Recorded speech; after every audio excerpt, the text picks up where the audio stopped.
এই অনুষ্ঠানটি নিবেদন করছে Orient pest solution. Pest are smart, but we are smarter. Nirman concrete, the complete concrete solution. Aminia, the taste of India. Calcutta Leather Complex, Tanila Solution, we care for environment. St. Michael's Higher Secondary School and La Blazer Hair and Skin Spa Salon.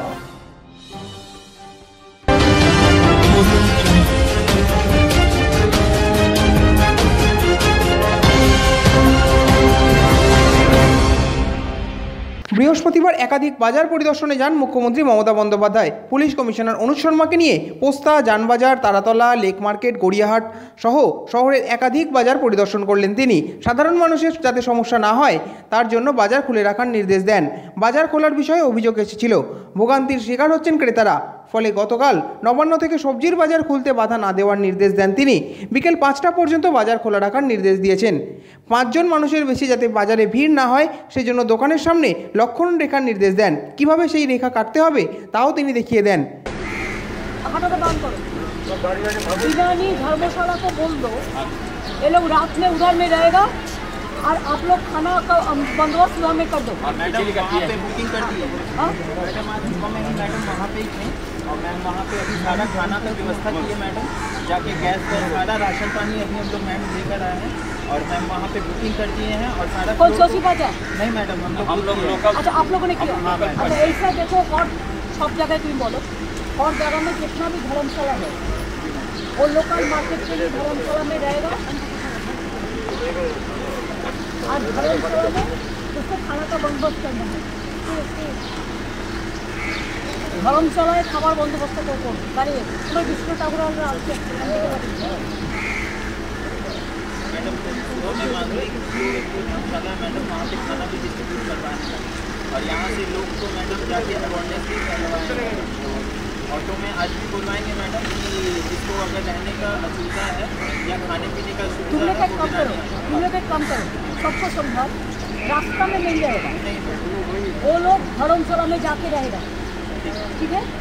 और खाना खाने का बंदोबस्त कर दो, धर्मशाला को बोलने से वो कर देगा।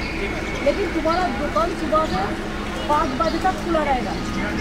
ये आपका TMCP नहीं, वो क्या है, नहीं खुलने से क्या है, लोगों का चीज़ कैसे मिलेगा? और लोकल जो लड़का लोग है काम करने चाहते हैं उसको बुला के लो। एक साथ में ज़्यादा आदमी मात्रा है, 7-8 करके थोड़ा छोड़ के हम लोग तो ये मौत उसमें सबको बांटे हैं। एसोसिएशन से आपको पूरा बाजार में पूरा डेवलपमेंट मार्क्स सैनिटाइजर सब दिया, ठीक है? ऑफिस में आ रहा है, मैं बात खाना वाला कुछ नहीं करेगा। खाना वाला का पास पहले इंस्ट्रक्शन नहीं था। जैसे सब लोग समझते हैं कि ये कर्फ्यू हो गया, कर्फ्यू तो नहीं हुआ, लेकिन ये सामाजिक अवेयरनेस के लिए एक सोसाइटी का बड़ा प्रॉब्लम हुआ, इसको सॉल्व करना है। ज़्यादा एक साथ में रहोगे तो डिजीज हो जाएगा। अलग अलग करके आहिस्ता आहिस्ता करना। और तुम्हारा दुकान खुला नहीं रहेगा तो रिटेल मार्केट कैसे चलेगा? मैडम सप्लाई करने जा रहे हैं मैडम, रास्ता में मैडम सामान ডিপি কে এখানকার দায়িত্ব দিয়ে দাও না। এই ডিপি সরা তুমি কাল থেকে দেখবে এখানে স্যানিটাইজার বন্টন করবে, কোনো দোকান মেরে এনে করবে। 2 হচ্ছে এটা কারফিউ নয়, পোস্তা বাজার খালি চালু না করবে, বড় বাজার রিটেল মার্কেট চালু থাকবে, জিনিস থাকবে, এখানে লোকাল মার্কেট খোলা থাকবে, যা যা শুরু করেছে জলবাগান মার্কেট স্পেশাল সব করে দিতে হবে। আর 2 হচ্ছে কোনো খরচার কোনো কিছু নেই, মার্কেট অ্যাসোসিয়েশন কমিটিকে পাঠিয়েছি কথা বলে, আর সকালে খুলবে 5টায় বন্ধ হবে। আর যখন এই লোকগুলো যারা বাইরে থাকে এদের এই ধর্মশালায় কথা বলে ঠিক করে না, এক একটা এলাকায় এক একটা ওয়ার্ডে কত গ্রুপে আছে যারা কাজ করে ডেলি ওয়ার্কার, তারা ধর্মশালায় রাত্রে চলে যাবে। অনেক ধর্মশালা আছে এখানে, ধর্মশালায় থাকবে, ধর্মশালায় খাবার খাবে। Bureau report 24 hours TV. পূর্ব বর্ধমান জেলা প্রশাসনের পক্ষ থেকে বৃহস্পতিবার সকাল থেকে শুরু হয়েছে মাইকিং প্রচার। গোটা জেলা জুড়ে করা হচ্ছে মাইকিং প্রচার। বর্ধমান শহরে প্রতিটি ট্যাবলোতে 2 জন করে পুলিশ কর্মী নিয়োগ করা হয়েছে। দমকল বাহিনীর মাধ্যমে পুলিশ কর্মীরা সচেতনতার প্রচার চালাচ্ছে। বর্ধমান শহরে যেসব সবজি বাজার রয়েছে সেখানে দাঁড়িয়ে গুজব না ছড়ানোর বার্তা দিচ্ছেন। বর্ধমান শহরের গুরুত্বপূর্ণ জায়গা কার্জন গেট, পার্কাস রোড, পারভিরহাটা, বর্ধমান স্টেশন সহ বিভিন্ন জায়গায় মাইকিং প্রচার চলছে। মুখ্যমন্ত্রী সচেতনতা বার্তাকেও প্রচার করা হচ্ছে। আমরা দেখলাম এইমাত্র আমাদের জেতুতাবাড়ির এইদিকে দমকল বাহিনীর দিকে একটা অভিনব উদ্যোগ এবং প্রশংসনীয় উদ্যোগ আমরা দেখলাম। দমকল দিকে তারা প্রচার করতে পেরেছে আমাদের যে করোনা ভাইরাস যে মহামারী গোটা বিশ্বজুড়ে ছড়িয়েছে, তারা প্রচার করছে যে কেউ আতঙ্কিত হবেন না, রাজ্য সরকারের কাছে যথেষ্ট পরিমাণের খাদ্য মজুদ আছে, সকলে খাদ্য পেয়ে যাবেন, কেউ গ্যাদারিং করবেন না, ফাঁকা ফাঁকা খুব দরকার যদি না হয় তাহলে ঘর থেকে বেরোবেন না। আমাদের দেশের প্রধানমন্ত্রী মাননীয় শ্রী নরেন্দ্র মোদী যে কথা বলেছেন সেই কথা আপনারা অক্ষরে অক্ষরে পালন করুন। এভাবে বেড়ে গিয়ে দেখে আমাদের মনেও খুব ভালো লাগছে। যে কথা আমাদের প্রধানমন্ত্রী বলেছে যে 21 দিন যুদ্ধের পর জয় আমাদের হবে, সেই সচেতন বারবার সমাজের সমস্ত স্তর থেকে যদি করা হয় তাহলে নিশ্চিতভাবে জনগণ বুঝবে। আজকে দমকল করেছে, গতকাল আমরাও করেছিলাম পূর্ব বর্ধমান চেম্বার অফ ট্রেডার্স থেকে, পাইকারি মৎস্য ব্যবসায়ী সমিতি থেকেও আমরা করছি। এই প্রচার চালিয়ে যেতে হবে 21 দিন ধরে। পূর্ব বর্ধমান থেকে পাপাই সরকারের রিপোর্ট, 24 আওয়ার্স টিভি। গোটা দেশ সহ রাজ্য জুড়ে চলছে লকডাউন। এই পরিস্থিতিতে হুগলি জেলার জিরাট থেকে পূর্ব বর্ধমানের কালনায় বোনকে দেখতে আসেন এক বৃদ্ধা, কিন্তু তার বোন তাকে থাকতে দিতে অস্বীকার করায় গত দুদিন ধরে অসহায় অবস্থায় অম্বিকা কালনা স্টেশনের ফুটপাতে দিন কাটাচ্ছেন তিনি। বৃহস্পতিবার জিআরপি সিভিক ভলেন্টিয়াররা তাকে জিজ্ঞাসাবাদ করায় সে এই সমস্যার কথা জানায়। এই পরিস্থিতিতে ওই বৃদ্ধাকে কিছু খাবার দিয়ে সহযোগিতা করেন ওই সিভিক ভলেন্টিয়ার। প্রাথমিকভাবে থাকার জন্য প্রশাসনের উপরই আস্থা রেখেছেন ওই অসহায় বৃদ্ধা। আর কতবার বলবো? বলুন, কোথায় এসেছিলেন এখানে? ও গাড়ি পাইনি, এনে হেঁটে হেঁটে এলাম, এখানটা বসলাম। প্রায় এখানে 7টার সময় এলাম, 8টা অবধি বসে আছি। ওই ছেলেরা রুটি দিলেন, খেলাম। দাদা ভাই একটু থাকার জায়গা করে দিবেন দাদা ভাই। এখানে কাদের বাড়িতে এসেছিলেন? আত্মীয় কার বাড়িতে? ও কাল্লা, হ্যাঁ, ওই একটা বলি আত্মীয়, হ্যাঁ, বোন বলি ওদের বাড়িতে এসেছি। কি করতে এসেছিলেন? আর ভুল হয়ে গেল দাদা। না, ওদের বাড়িতে কি করতে এসেছেন? কাউকে দেখতে এসেছেন? হ্যাঁ, দেখতে এসেছি। কাকে? আমার বোনকে, শরীর খারাপ। তা দিয়ে ওরা কি বললো? থাকলাম 2 দিন, তারপরে বললো মোনা এখন গাড়ি বন্ধ, তুই যা, চলে যা। কি করবো দাদা ভাই, একটু থাকতে দেন দাদা ভাই। এখানে কদিন ধরে আটকে আছেন? এই তো আজকে এলাম। আর গতকাল কোথায় ছিলেন? গতকাল ওখানে কোথায়? ওখানে জিরাটে ছিলাম। কি করব দাদা ভাই, একটু আমার ব্যবস্থা করে দিন থাকার জায়গা।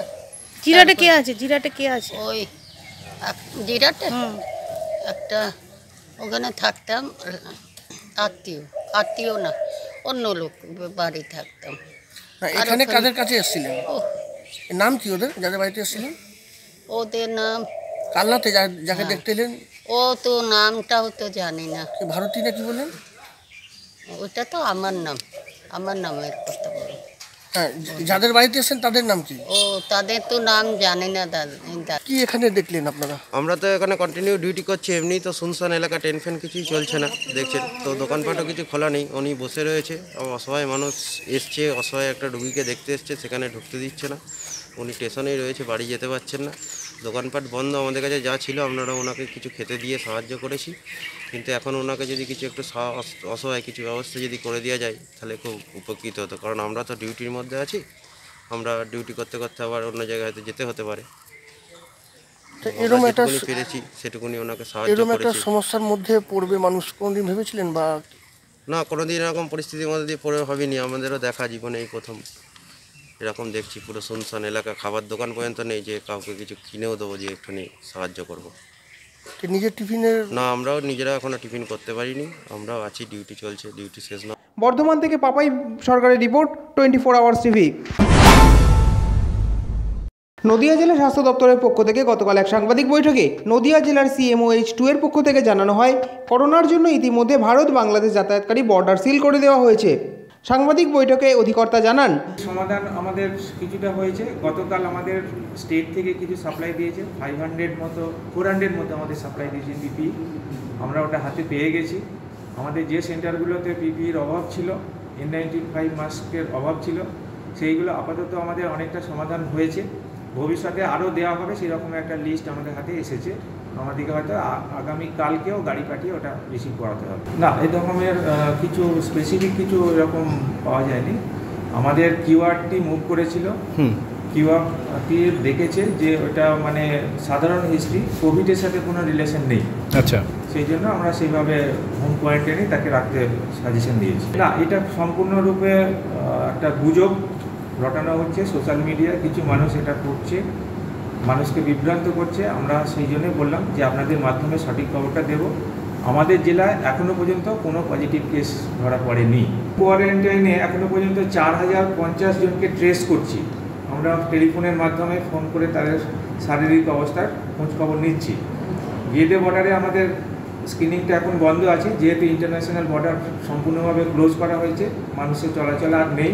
আমরা 3 দিন দেখেছি ওই বর্ডারে আর কোনো মানুষের যাতায়াত নেই, সেই জন্য আমরা ওটা বন্ধ করেছি। টোটাল আমরা 4790 জনকে আমরা গেদে বর্ডারে স্ক্রিন করেছি। ইসকনে তেমনইভাবে আমাদের আর নতুন করে ওদের যে আবাসিক তাদের মধ্যে আর কোনো লক্ষণ নেই। আমরা এই স্ক্রিনিংটাকেও আপাতত বন্ধ রেখেছি, যেহেতু ইসকনের বাইরে থেকে মানুষের যাতায়াতটা আমাদের সম্পূর্ণরূপে বন্ধ হয়ে গেছে। প্যাসেঞ্জার লিস্ট যেটা আমাদের আগেও বললাম যে টোটাল টেলিফোনিক আমাদের সার্ভেইলেন্সের মধ্যে 4050 জনকে আমরা এই সার্ভেইলেন্সের মধ্যে রেখেছি। এই মোটামুটি আমাদের এর আগে আপনাদের সকলে জানতে চেয়েছেন যে আমাদের জেলা থেকে টোটাল আমাদের 5টা স্যাম্পেল আমরা টেস্টের জন্য পাঠিয়েছিলাম। তার মধ্যে 3টে রেজাল্ট আপনাদেরকে গতকাল পর্যন্ত বলেছিলাম। আজকেও আমরা গতকাল রাত্রে আমরা 2 জনের রেজাল্ট হাতে পেয়েছি। একটা হচ্ছে Tarak Biswas, village Jaipur, post office Kamgachhi, PS Taherpur. ওমানে বেড়ানোর হিস্ট্রি ছিল, তার টেস্ট করতে পাঠিয়েছিলাম, ওটা নেগেটিভ এসেছে। সেখানে আমরা জেমিন রাহুল, ইউকের বাসিন্দা, ইসকনের আবাসিক, ওরও আমাদের সিমটম নিয়ে আমাদের এখানে ভর্তি হয়েছিল, কিন্তু স্যাম্পেলে ওর নেগেটিভ এসেছে, টেস্ট রেজাল্ট নেগেটিভ। নদিয়া থেকে কমল দত্তের রিপোর্ট, 24 আওয়ার্স টিভি। মুখ্যমন্ত্রীর নির্দেশে সমগ্র রাজ্য জুড়ে লকডাউন চলছে। বৃহস্পতিবার জনসাধারণকে স্বেচ্ছায় ঘরবন্দি রাখতে এবং সবজি বাজার ও মুদি দোকানগুলি ঘুরে দেখলেন কল্যাণীর ডেপুটি ম্যাজিস্ট্রেট দেবাশিস মণ্ডল। নদিয়ার হরিণঘাটা ব্লক পৌরসভার বিভিন্ন শহরের অলিগলি ও বাজার ঘুরে মানুষের জমায়েত বন্ধ করলেন। এদিন হরিণঘাটা থানার পুলিশ বাহিনীকে সঙ্গে নিয়ে মানুষদের সঙ্গে কথা বলেন। হরিণঘাটা শহর, নগরুকড়া বাজার, ঝিকড়া বাজার, দিঘল গ্রাম, ফতেপুর, দত্তপাড়ার বিভিন্ন জায়গায় মানুষের জমায়েতকে ভঙ্গ করেন। করোনা ভাইরাসের বিষয়ে মানুষকে সচেতন করেন। উত্তর 24 পরগনার হাবড়ায় যেহেতু একজন করোনার আক্রান্ত হয়েছেন, তাই নদিয়ার হরিণঘাটা ব্লকের মানুষকে ঘরের মধ্যে থাকার বার্তা দিলেন। যেটা প্রথম বিষয় সেটা হচ্ছে আমি মানুষকে বলবো অহেতুক আতঙ্কিত না হতে। খাবার দাবারের যোগান যথেষ্ট আছে। অহেতুক আতঙ্কিত হয়ে যার 1 কেজি জিনিস কিনবার কথা 3 কেজি জিনিস এরকম যেন না কিনে। কল্যাণী মহকুমা প্রশাসন সম্পূর্ণভাবেই অ্যালার্ট। কল্যাণী মহকুমা প্রশাসনের পক্ষ থেকে যেসব জায়গায় বাজারের দাম বৃদ্ধির খবর পাওয়া যাচ্ছে সেসব জায়গায় আমরা হানা দিচ্ছি, গোডাউনে হানা দিচ্ছি, যাতে করে হচ্ছে জিনিসপত্রের দাম আননেসেসারি কালোবাজারির মাধ্যমে বিক্রি না হয় বা কালোবাজারির মাধ্যমে বৃদ্ধিপ্রাপ্ত না হয়। আর মানুষজন ঘরে থাকুন, কারণ গৃহবন্দী অবস্থায় থাকলেই তবেই কেবলমাত্র এই ভাইরাসকে ঠেকানো যাবে। ফলে আমরা প্রশাসন যেটা চাইছি, দেশের সরকার যেটা চাইছে এবং রাজ্যের সরকার যেটা চাইছে, সকলে পাশে আপনারা দাঁড়ান, গৃহবন্দী হয়ে জীবন কাটান। কেবলমাত্র হচ্ছে বাজার, ওষুধ এই সমস্ত হচ্ছে দরকারের জন্য বেরোন, এবং তাও নির্দিষ্ট সংখ্যক একটা মানুষজনই বেরোন, যাতে করে হচ্ছে কেবলমাত্র নির্দিষ্ট ব্যক্তিটিই থাকেন এবং একটা নির্দিষ্ট ডিস্টেন্স মেনে তারা হচ্ছে বাজারঘাট করুন। একত্রিত হয়ে জড়ো হয়ে বাজারঘাট করবেন না। আপনারা একটা নির্দিষ্ট ডিস্টেন্স রেখে একের পিছনে একজন লাইন দিয়ে আমরা যে সমস্ত মার্কিংগুলো করেছি সেই মার্কিংয়ের উপর দাঁড়িয়ে থেকে বাজার করুন, ওষুধ কিনুন, এবং কোনো গ্যাদারিংয়ে আসবেন না। আননেসেসারি রাস্তায় বেরিয়ে গল্প করবেন না, আননেসেসারি রাস্তায় বেরিয়ে হচ্ছে কোনো রকম আড্ডা দেবেন না। মহকুমা প্রশাসন সম্পূর্ণ অ্যালার্ট আছে। আপনাদের এই সমস্ত ব্যাপার থেকে দূরে থাকবার জন্য মহকুমা প্রশাসন দিনরাত অ্যাক্টিভ হয়ে কাজ করছে। আশা করি আপনারা এই প্রশাসন কাজকে সাহায্য প্রাপ্ত করবেন। নদিয়া থেকে কমল দত্তের রিপোর্ট, 24 আওয়ার্স টিভি।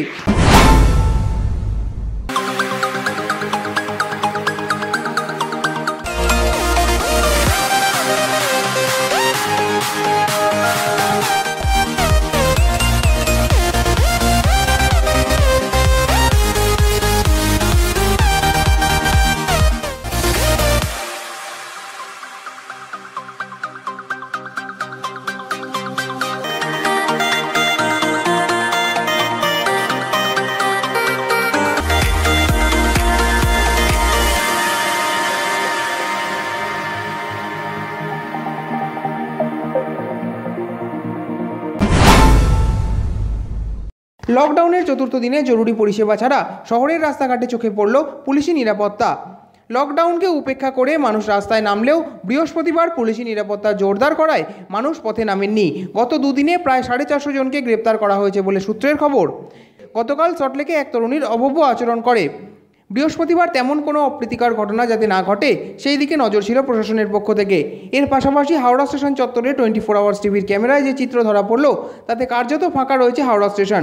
কিছু মানুষকে স্টেশন চত্বরে দেখা গেলেও দূরপাল্লার তেমন কোনো ট্রেন চলছে না। লকডাউনের আজ চতুর্থ দিন, আর আমরা এই মুহূর্তে দাঁড়িয়ে রয়েছি মৌলালিতে। আমি দেখব পুলিশ কতটা তৎপর হয়ে রয়েছে, কী রকমভাবে নাকা চেকিং চলছে। মানুষকে কোথাও যাওয়ার আগে মানুষকে কিন্তু রীতিমতন তার চেক করা হচ্ছে, তার খতিয়ে সমস্ত বিষয়টা তার জানা হচ্ছে, তারপর কিন্তু তাকে ছাড়া হচ্ছে।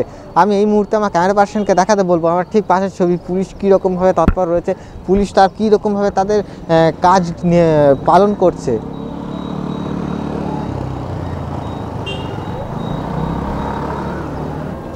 দেখো ইতিমধ্যেই আমি দেখাবো পেছনে, আমার পেছনেও রয়েছে কিছু পুলিশ আধিকারিক, আমার পেছনেও রয়েছে।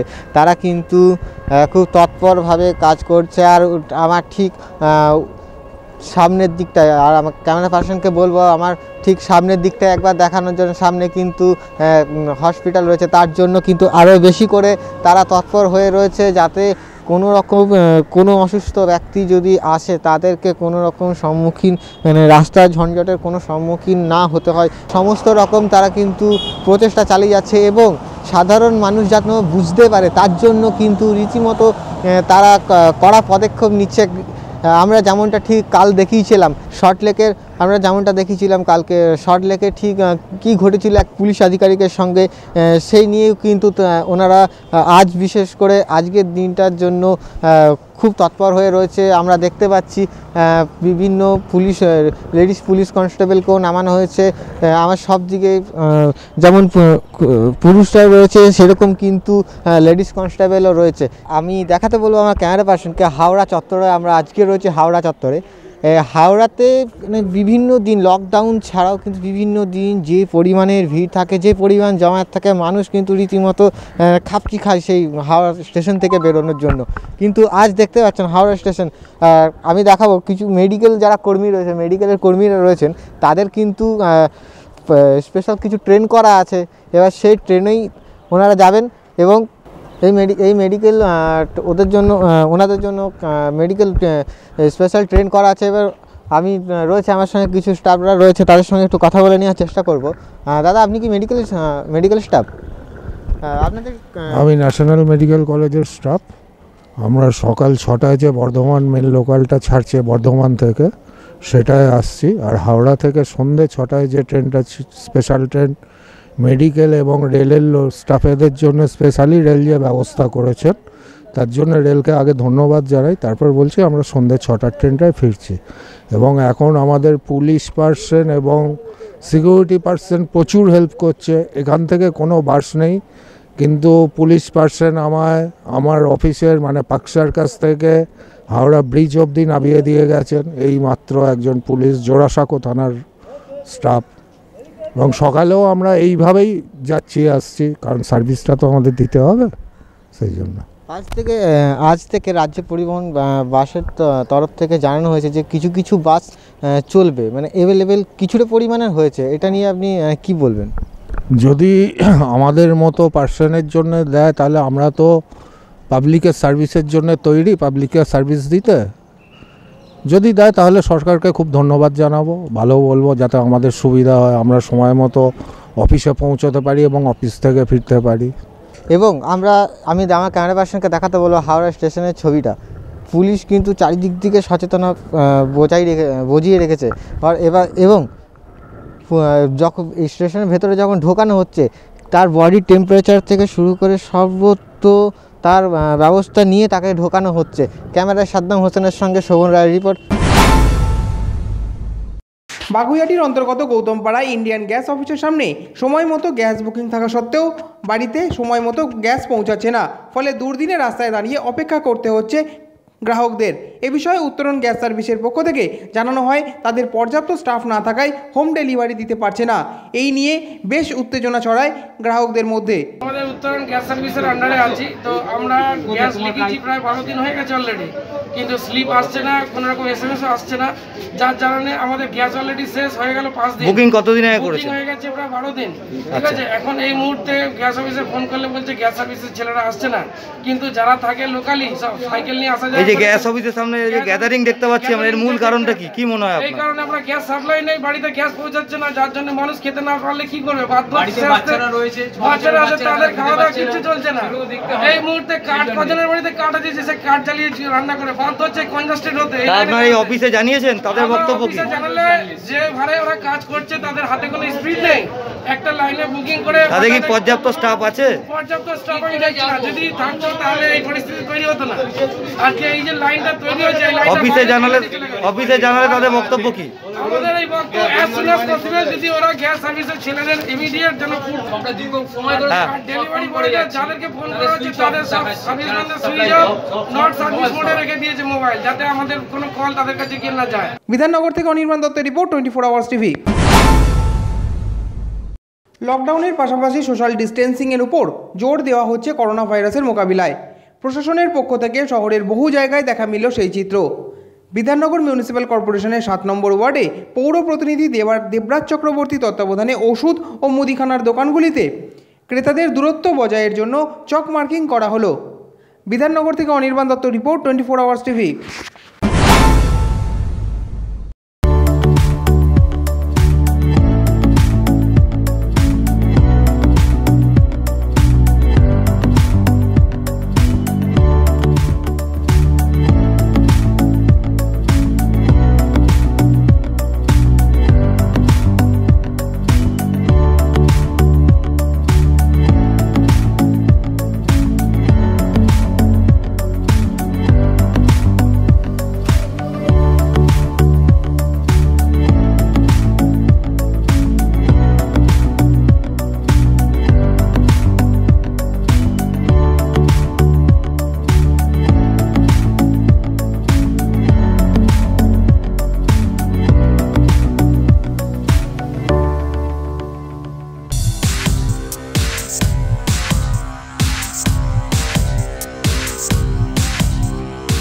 One of the leading hubs of manufacturing leather and finished goods in the world is Calcutta Leather Complex.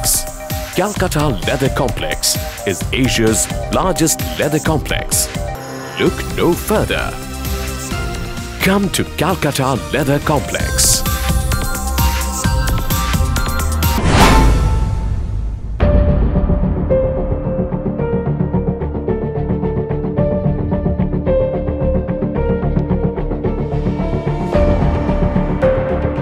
Corona মোকাবিলায় কলকাতা পৌরসভার পক্ষ থেকে শহরের বিভিন্ন জায়গায় অত্যাধুনিক যন্ত্রের মাধ্যমে পরিষ্কার পরিচ্ছন্ন রাখার উদ্যোগ নেওয়া হয়েছে। কলকাতা পৌর নিগমের অন্তর্গত 66 নম্বর ওয়ার্ডের বিভিন্ন জায়গায় পরিষ্কার পরিচ্ছন্ন রাখার ব্যবস্থা দেখা গেল। এলাকার বিভিন্ন গলিতে পাইপের মাধ্যমে জল দিয়ে পরিচ্ছন্ন করা হয়। বৃহস্পতিবার ওই ওয়ার্ডের পৌর প্রতিনিধি ফয়াজ আহমেদ খানের উদ্যোগে প্রায় 3 ঘন্টা এই কাজ চলে। মোটামুটি 3 ঘন্টা মতন আমরা এলাকা ডিসইনফেক্ট করছিলাম, যেখানে যেখানে পেরেছি করেছি। আবার কাল পরশুর মধ্যে আবার যখন পাবো আমরা পুরো এলাকায় disinfectant on a daily basis যদি হয় আমরা করব। তপসিয়াতে দেখা যাচ্ছে যখন পুলিশ আসছে তখন কিন্তু সবাইকে পুলিশ বাড়ির ভেতরে ঢুকে দিচ্ছে, আবার পুলিশ চলে যাওয়ার পর আবার কিন্তু সবাই বেরিয়েছে। দেখুন, সেটা তপসিয়ার মধ্যে নেই, সারা কলকাতা অনেক জায়গায় দেখা যাচ্ছে। আমরা মানুষের কাছে অনুরোধ করছি, অনেক জায়গায় মানুষ শুনছে, কিছু জায়গায় ইগনোরেন্ট কিছু লোকেরা আছেন, তার জন্য প্রশাসন আছে ব্যবস্থা নিচ্ছে। ক্যামেরায় সাদ্দামের সাথে স্বপনের রিপোর্ট, 24 আওয়ার্স টিভি। করোনা ভাইরাসের মোকাবিলায় গোটা দেশ জুড়ে লকডাউনের সিদ্ধান্ত নিয়েছে প্রধানমন্ত্রী। পাশাপাশি রাজ্য জুড়ে লকডাউনে 4র্থ দিন। আগামী মাসের 14 তারিখ পর্যন্ত এই লকডাউন পরিস্থিতিতে অত্যাবশ্যকীয় দ্রব্য মিলবে। লকডাউন পরিস্থিতিতে মানুষের জমায়েত নিষেধ থাকলেও বিভিন্ন জায়গায় মানুষ জমায়েত হচ্ছেন। মানুষকে জনসচেতন করতে হাইকোর্টের আইনজীবী নাফিরুল তপসিয়া অঞ্চলে কাজ করে চলেছেন। শুধু মানুষের কাছে জনসচেতন বার্তা নয়, পাশাপাশি এলাকার বিভিন্ন জায়গায় পরিষ্কার পরিচ্ছন্ন করছেন নিজের উদ্যোগে। মাননীয় মুখ্যমন্ত্রীর নির্দেশ মেনে যে মাননীয় মুখ্যমন্ত্রী যেটা বলেছেন যে 1 মিটার ডিস্টেন্স নিয়ে দাঁড়াতে, ইতিমধ্যে দেখতে আমি দেখাতে বলবো আমার ক্যামেরা পার্সনকে যে দেখুন এখানে কিন্তু গোল চিহ্ন করে দেওয়া হয়েছে। এই গোল চিহ্নের মধ্যেই সবাই কিন্তু দাঁড়াচ্ছে, এই বাইরে কেউ দাঁড়াচ্ছেন না বা এর গায়ে কেউ মানে কোনো গ্যাদারিং করে কেউ দাঁড়াচ্ছেন না। সেই মুহূর্তে আমরা সঙ্গে পেয়ে গেছি হাইকোর্টের বিশিষ্ট আইনজীবী নাফিরুল ইসলাম। দাদা আপনাকে অনেক অনেক স্বাগত।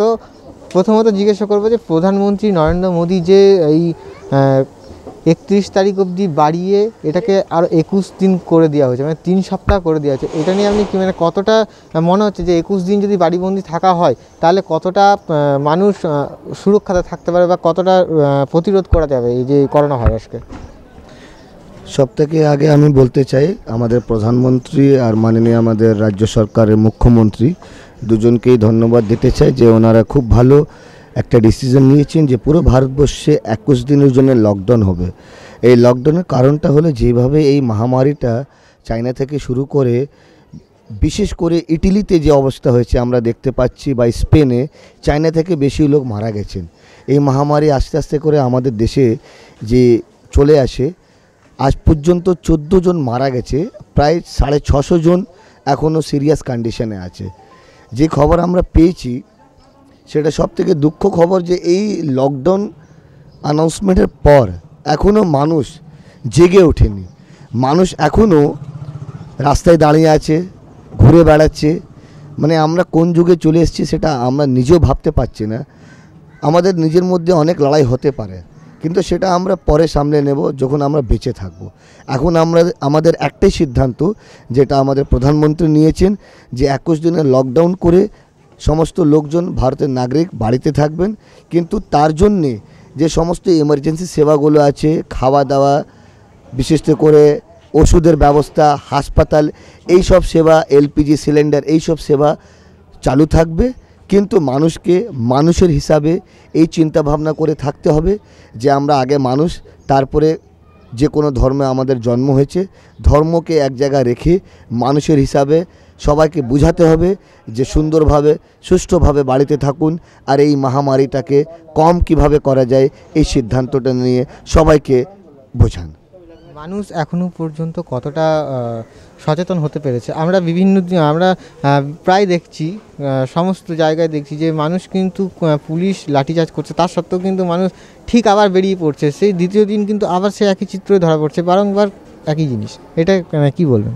শুনুন, পুলিশ মানুষকে বোঝাবার জন্য আগে মুখ থেকে কথা বলছে, কিন্তু যদি মানুষ না বোঝে তো পুলিশকে একটা আইন অনুযায়ী ব্যবস্থা নিতে হবে। পুলিশ লোকজনকে ধরে নিয়ে যাচ্ছে, থানায় ডিটেইন করছে, তারপরে বোঝাচ্ছে, ওদেরকে কাউন্সেলিং করছে, তারপরে ছাড়া হচ্ছে। কিন্তু এখনও মানুষ যদি না বোঝে যে আমাদের রাজ্য সরকার বা কেন্দ্রীয় সরকার যে ব্যবস্থা নিয়েছে আর আমরা সেই ব্যবস্থাকে যদি না ঠিকভাবে পালন করতে পারি তাহলে আমরা কোন দিকে চলে যাব? আমাদের দেশ যে এত বড় মহামারী থেকে সাফার করছে, আমরা কোন জায়গায় দাঁড়াবো আমরা নিজে বুঝতে পারছি না।